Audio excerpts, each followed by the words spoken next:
Consider supporting Sonicguru Productions on Patreon for just $1 a month. Link below in the description. I've decided to include a poll over on patreon.com/sonicguru. Also, again, you can support the channel, especially this show, for like $1 a month, but for $5 you get the raw, unedited version. I'm going to keep repeating that. I'm going to keep repeating that you can support the channel and hear the entirety of this podcast over on Patreon for $5 a month. Not to mention you get updates on later videos and access to early videos on reviews, theories, and editorials. Anyway, the question if I bring up the frickin' page on the last week or week before's poll, I brought up what subject you wanted to talk about, and it was either Sonic 30th Anniversary predictions, favorite Crash Bandicoot games, and the one that won out is guilty pleasure games. Surprisingly, Sonic 30th Anniversary predictions was the lowest. Okay, well, I mean, like every day is apparently a new speculation about what's going to happen with Sonic's 30th, so why not go with a crazy one? Every single Sonic game in one Switch cartridge. There you go. There you go, folks. Just re-release Knuckles Calyx already. Christ. But anyway, let's get on with the guilty pleasure. Guilty pleasure games. I also got a comment saying, as much as we love your Sonic content, I'm curious to see what other games you enjoy. Well, I like Zelda, I like Jak and Daxter, Crash Bandicoot, Spyro the Dragon, Fallout, Metal Gear Solid. But as far as guilty pleasure games, games that actually didn't do so well, games that are also were panned. First one that comes to mind is Duke Nukem Forever. Yeah, besides the 14-year-long wait and several hands working on it with different developers and Gearbox getting it, finally releasing it, and it's basically what the hell happened to this game. Yeah, the mishmash of 14 years of ideas in one game. It's funny, it's depressing, it's boring. And that's the past 14 years of first-person shooter stuff, including two weapon slots. What the fuck? Yeah, that was a thing for all kids. Remember that? But here's the rub-down, is basically I actually enjoyed it. I mean, I know parts of it I didn't fucking like. I didn't like the underwater section. I didn't like how boring it got to the end, or the fact that the final boss is the first boss you faced. Yeah, it's a bit of a cop-out. And I did not like the two weapon slots. And again, I don't like the weird two weapon slots in Bioshock Infinite, but it worked in terms of the flow. This needed fucking multiple weapons. Yeah. It needed that Doom treatment we wouldn't be able to get for several years. Yeah, wait for Doom to put things back in the right slot. Yeah. I mean, you do Nukem Forever. I mean, again, if we're going by guilty pleasure, what we think are games we can enjoy but are kind of viewed as terrible or awful games. I mean, I remember getting the demo for DNF on 360 years ago, and I occasionally just go back to play, because it's only got the beginning of the first level, the game bit, and then the does a bit with the truck, and it's fine to do that every now and again. There's a bit of cathartic with it, especially because the opening allows you to literally starts with you pissing and then drawing on a board whatever you want. So you can just mess around for a little bit before you have to go and do the shooting bits. Yeah, I mean, comes down to it, it's a very generic game, and a lot of promise was just thrown out the window. Yeah, and a lot of it is just basically parodies. It's like, put your power armor on. Power armors for pussies, and shows a Master Chief outfit. It's like, it's funny. I get it. It's not funny at the end of the day. You chuckle at it once. Yeah. And even then, it's one of those half chuckles that you get from watching a very bad comedy trailer. Yeah. I mean, like you said, the majority of the game, it's trying so much to do all these different ideas and mechanics in it. At one point you shrunk it down, drive a mini RC car, then the next you're having to mess around with a giant display statue to get onto a platform, and then you're having to do a turret section, and then it's like it goes back and forth from different ideas and whatever. And it is kind of fun just to see all these weird ideas mishmashed together and to try them out at least. I mean, and there's one where you have to literally control a regular RC car through a locked door to be able to get through to the next level, which is just an excuse to do physics-based stuff. But again, it's kind of, like I said, it's fascinating in the bizarre what they were trying to do back in the day and culminating with this game type deal. Yeah, it's definitely a relic of its time. Again, 14 years of relics. Yeah. But it's one of those games I would say you really have to experience. You can't just look at a review and thought, not for me. No, you really have to pick it up. Like, it's less than $5 by now. Just pick it up, borrow someone else, steal it from someplace. I don't care. Yeah, get it from a porno do shop. that. I mean, that's where. That dude would be proud of that if you stole it from a porno shop. Yeah, just experience it. If you don't like it, you don't like it. If you enjoy it, you enjoy it. It's just something you have to get an opinion of your own. Another game that I'm trying to think, like, games, I was going to say Bioshock 2 because that was panned because it wasn't as good as Bioshock 1. Yeah. Is that really as bad? I don't think so. It's interesting because in that case, with Bio 2 was because I remember when they first announced it, my initial thought was like, you go back to Rapture. It was like, well, what else can you do? It was like, what else can you do with that world that's not been explored in the first game? And the gimmick was, of course, you get to play as one of the big daddies and develop the relationship between you and the sister. And I think you mentioned this before. The irony is that game did the fact that you can hold both a weapon and plasma ability at the same time. You know, as the first game you had to switch. Yeah, if they had that in the first Bioshock, I would prefer the first Bioshock over 2, because then 2 would be trading the same things, but at least 2 advanced it, despite the fact that you had to do escort missions. Yeah. Which, surprisingly, on my first playthrough, it glitched out and no one turned up. I stood there waiting for the splices to freaking show up, but no, little sister finished up, and it's like, okay, maybe it's just one-off glitch. No, went to the second one in the area, no one turned up again. I'm like, okay, I think I found a glitch. A good glitch, that means I'd have to freaking wait for anything to turn up, but whatever. It's good. Yeah. And I think because at the time, like you said, because it was such a high expectation, because Bioshock was this sort of out-of-nowhere game that, you know, unless you were a fan of the System Shock series, you know, no one really knew or cared that much about that. So I'm playing this, game set under city New York and, you know, objectivism, what? But yeah, you know, I think it has become a lot more beloved over the years. And I know I keep hearing people talk about Minerva's Den, which was one of the DLC stories, which a lot of people say it makes them cry. Like, it probably more so than the first and even Infinite probably did. I never got to play that. I may have to play through. I got it on Steam. I don't know why. I just felt like I needed to get the entire Bioshock collection on Steam. So now I have it. I might just play through it to play Minerva's Den. But I was thinking, I'm looking at my shelf right now. It's like, which game on here was so panned and so like lifeless? I'm looking, which one would be worse, Prince of Persia 2008 or the game Wet? And I'm thinking, between the two, I think Wet was worse. I didn't enjoy it as much though. Prince of Persia 2008, I actually really enjoyed. I think that's a case of, by all accounts, that's a case of, from a gameplay standard, it is. I haven't played it, but again, it's like it just keep the basic, you know, platform momentum base and sort of combat areas from previous games. But of course, the big thing is that aesthetically and tonally, it's such a different type of animal. Oh, very aesthetically, it looks gorgeous. Panoramic, it is so beautiful. Up close, But Nolan North as the prince. He's not called the prince in this case.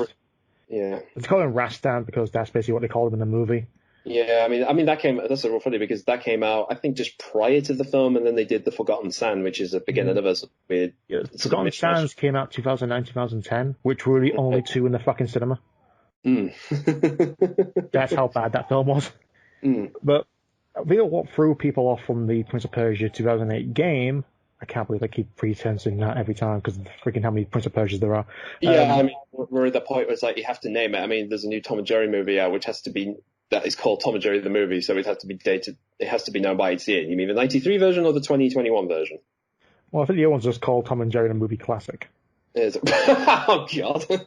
Here we go. That's what you do with Powerpuff Girls. Powerpuff Girls on Hulu is called the Powerpuff Girls Classic. Fair enough. Rather than Powerpuff Girls Original, or just the Powerpuff Girls, and new one's just called the New Powerpuff Girls. Yeah, the one sucky Powerpuff Girls, the worst Powerpuff Girls. Yeah, basically the 2016 one nobody wanted and nobody liked. There you go. But what threw people off Prince of Persia 2008 was the combat. It was basically turned into a one-on-one fighter with quick time events. Yeah. And again, I kind of liked it. I mean, not dissing the original combat from the original Sans trilogy. Yeah. Because the combat really kicked it off was best in Two Thrones, obviously. Not to mention what we were within did as well, using the environment to your advantage. Exactly, yeah. This one basically one-on-one fighters, and again, you can't die. There was no fatality because. No, I think even when you fell off the edges, your partner would just sort of pick you back up. It's effectively just. What the fuck was her name? What the fuck was her name? I keep saying Farah, but no, that's someone else. Yeah, but basically it was just the excuse. It's just an in-universe excuse for like, here's the checkpoint without you having to. Elika. Okay, fair enough. And that basically, here you fall. No, Elika saves her. Okay, you get killed. No, Elika saves you. There you go. It's like, save the world, Elika dies. Let's destroy the world again so I can actually have sex with Elika. No, I'm not kidding. That's what happens. No. Believe you, man.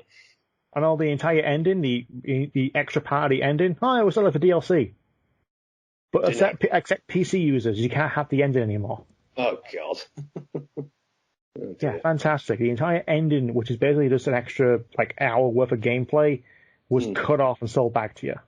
Christ, that's never a good sign. No, Azura's Wrath did the same fucking thing. Oh dear. But I guess in terms of guilty pleasure for us too, I mean, I'm going over this idea. So name me 2 games you consider a guilty pleasure that you can go in and play, and knowing that they're not liked, but you still enjoy anyway. My favorite those were them. I can play I can pick up Duke Forever on 360 and do it whenever. What about Devil May Cry or DMC Devil May Cry? That, yeah. DMC Devil May Cry, I could do that anytime. I sat down, I got the Definitive Edition on PS4. I sat down and played through that fucker and Virgil's Downfall DLC. I enjoyed that. Yes, It had one hell of an interesting development story. Because Christ, I mean, the first trailer, he smokes, he's a bit of a badass, this edgy emo. And the developer basically goes, well, you got to grow up anyway. And the change of the character design, and the fact it was more modern and gothic. And it's like, all right, okay, but what is the game like? And the game is it plays like Devil May Cry. Yeah. I mean, a bit more, but the contrast has gone up a bit more. The Devil Trigger has the white hair rather than having white hair in general, unless you go for the Definitive Edition with all the costumes. Yeah. We'll get. I'm going to bring that up in a second. Go on. And it was just fun. It was easier, but again, the Definitive Edition, which is the only version you should be playing, fixes the gameplay to a point where it actually feels like a Devil May Cry game rather than basically just keep hitting the square button until you win. The Definitive Edition allows you for more fluidity between combos. I do remember at the time when I was at uni, I was talking to someone about DMC, and he did say, from a gameplay standard, he said, this is probably the best Devil May Cry game ever out there, but everything else is what pissed it off. The fact that both tonally in both the game and the character alone was so radically turned a different gear. I mean, there's the infamous, moped sequence where he was supposed to look like old Dante, and of course, there's a quick bit saying, not in this lifetime, which is, fans will talk about basically, hey guys, remember that Dante? Well, he's dead. You're stuck with this twat now. And then a couple of years ago, I got DMC 5. Yeah, so there you go. So that's a bit of an oddity. Which surprisingly actually continues on from the anime. The anime is canon. Okay, fair enough. Yeah. I mean, the character Morrison's black now, but the anime is canon. Okay. For me, I guess the 2 games I consider guilty pleasure is, one is Crush of the Titans, which in the same way as DMC was viewed as this totally tonal and gameplay, both tonally and gameplay wise, different shift from the entire series. And yet I remember playing it back when it was new on the PS2, and I really enjoyed it. I just really enjoyed it as just a fun combat platforming game. I mean, of course the same thing happens. People bitched about the designs. Why has he got the tribal tattoos? He looks like a gangster. It was like, did you ever see the cover for the Crash 3 on PlayStation Magazine? You tell me that's not gangster? Look it up, folks. It's there. But yeah, I remember people just getting really annoyed about that, and the fact, like you said, it was no longer. It was titled Crash, but wasn't a Crash Bandicoot game.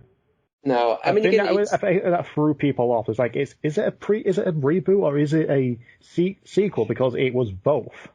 Yeah, the weird thing was that effectively, it sort of felt like it was a reboot of the entire series, although it kept all the stuff that happened in the post-Naughty Dog games. So Crunch was around, the voice cast, and even sort of the tone of it was sort of followed on from Twinsanity initially.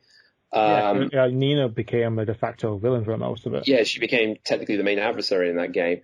But like I said, I mean, for what it was, just a fun sort of, I think some people called it like kind of like a God of War game where you're stuck in an area, you have to beat enemies up with the gimmick, of course, you can control animals and use their abilities against them, which ironically... Why is it always a God of War clone? Why is it always a God of War clone? Well, because, I don't know, it's the same thing, it's like older, like you look at Streets of Rage where you're stuck in an area, you have to beat up these enemies before proceeding to the next bit, and God of War's kind of that in 3D, you could argue.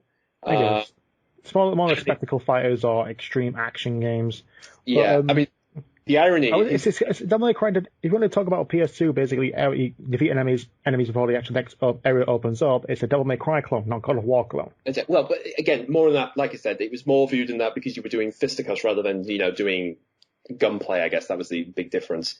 I mean, funny enough, like I said, the weird thing is Titan's gimmick of controlling animals as against their wills, it happened before God of War 3, which did the same thing, except you're ripping the guts out as you're doing it. Pretty much, yeah. So there you go. They're ripping off each other. Yeah, I just remember fighting against Uka Uka, and I could not fucking do it. I had to get you to play it with me to beat the fucking game. Yeah, I would say Uka Uka, I think he's still the hardest boss in the entire game because he just has this basically spam attack, really, that will screw you over. Multiplayer Crash Titans is fun. Yeah, multiplayer Crash Titans is fun. I would say I do think the Wii version is the best one because it utilizes the pointer controls for the mutants or target range. Yeah, you can use like the special abilities, particularly like the electric one and the projectile ones. You can use that better for that. Yeah, it had the minimal approach to motion controls. Like you could shake the Wii Wiimote to start spinning. Yeah, but it doesn't. I like that. I like the minimal stuff. I like motion controls where you don't think about it. It's just because it's more just a natural, just shake and a flick. Really, that's more. It's like I was playing Breath of the Wild on Switch first time. It's just like I'm using the bow and I'm moving the controller on the Switch itself to aim. And it's just like I'm not realizing I'm doing that. Because when I go back to playing it on the Wii U version, I was just like, shit, I relied way too much on that motion control. I guess the funny thing is, with this whole guilty pleasure thing, I hope we've pleased the guy who's basically told us to do this. But I think what's interesting, particularly when you look at Crash the Titans and DMC, looking back at them now, it's been almost a decade since both those games came out. And back then it was viewed as this is the way forward for these series. At that point, we weren't going to get, for Crash-wise, we were never going to get the sort of Naughty Dog style games back. We were nowhere near that level of platforminess anymore. It was like, we're not going to... Especially after Mutant. Mutant just bored the fuck out of me. Yeah, I mean, that's my always argument. I mean, people often say, I have heard people think Mutant's the better game. No, it isn't. It takes everything Titans did, but just drains it. It has good ideas. Arguably has all the stuff that you think are good solutions. Yeah, like with Bioshock 2, being able to actually, pocket your Titan or Mutant. That's a good advancement. Everything about it just feels so drained, so lazy, and just kind of like, that's my big problem with Mutant. But like I said, the fascinating thing with both that, because again, both of those games, they were viewed as, from here on out, these are the directions these game series are going to take. You're stuck with, punk rock Dante and, gangster Crash, as people called him. And, we're I think that's where a lot of the hatred came from, because it's like, it's so distant from what they remembered. And the irony, of course, is like, as you mentioned, now we've both had Devil May Cry 5 and Crash 4, totally what people want and ideally where the series continues. So we can sort of look back at those games, I think, a bit more forgivingly now, because it's like, well, this didn't end up. This wasn't the future for those series. They're just kind of these weird diversions in the end. Yeah, pretty much. Yeah. Although I'll say this, I'll end with this. One of my real guilty pleasures of games is, in fact, the very first point-and-click game I ever played, and bizarrely enough, I don't think Dan knows this, it wasn't Broken Sword. It was actually a game called Stupid Invaders. Now, Stupid Invaders, it was basically a tie-in game to a show called Home to Ren. I think it was called Space Goose in the stateside, but it's effectively the French does Ren and Stimpy. A bunch of aliens stuck in a house getting in weird escapades. And like I said, it's the first adventure game I had. And when people talk about, bad adventure games, they talk about like how the logic makes no sense. Like, in order to open the door, you must go to the dragon so it can kiss your napkin, which you then must put it in pile of gold in order to then rub it on the back end of someone so you can open the doorknob or something stupid like that. It's on that level. It's called moon logic, but I would argue Stupid Invaders is cartoon logic because it acts and feels like a cartoon. It totally runs on its own weird logic. Like, there are places in the game where you can do something as simple as look at this object and it will kill you, and that will be like a game over. Like, no, you did the wrong thing, go back and do your last save. And I call that dizzy logic. But like I said, it does have it. And the weird thing is that the game will trick you because there are some parts that will be obvious, like, don't touch that, don't pick that up type things. But then there are other ones where it's just like, I must be able to open that or use that thing, and it will kill you either way. Like, there's a section in which, in order to get through a door that's closed, you must go into an area in which you push a button and the character gets squashed like a pancake, which you're thinking, well, they're dead. But then now they actually come out as a flat, squidgy thing. They can actually squeeze into the little crack of the door. So like I said, it totally runs a cartoon logic. And in that case, I loved it because it was kind of like I was playing this weird, ridiculous, like, cartoon video game, essentially. I mean, by today's standards, like I said, it's probably a bad adventure game. In fact, I actually played it with a fucking walkthrough, so I pretty much had to... So my argument is, like, I loved it because I sort of knew what I needed to do. But that said, I still enjoyed the wackiness of it all. And it is something I wish I could play. I don't know if it's been re-released since then. It's probably somewhere, maybe God or Steam, or maybe one day it'll come up. But yeah, that's a game I definitely get a lot of pleasure from, just the sheer stupidity of it. Well, there's our guilty pleasures, or a handful of them. And again, go to patreon.com/Sonicguru, where we'll have a new poll up for other suggestions that you can vote for next week. It should be interesting.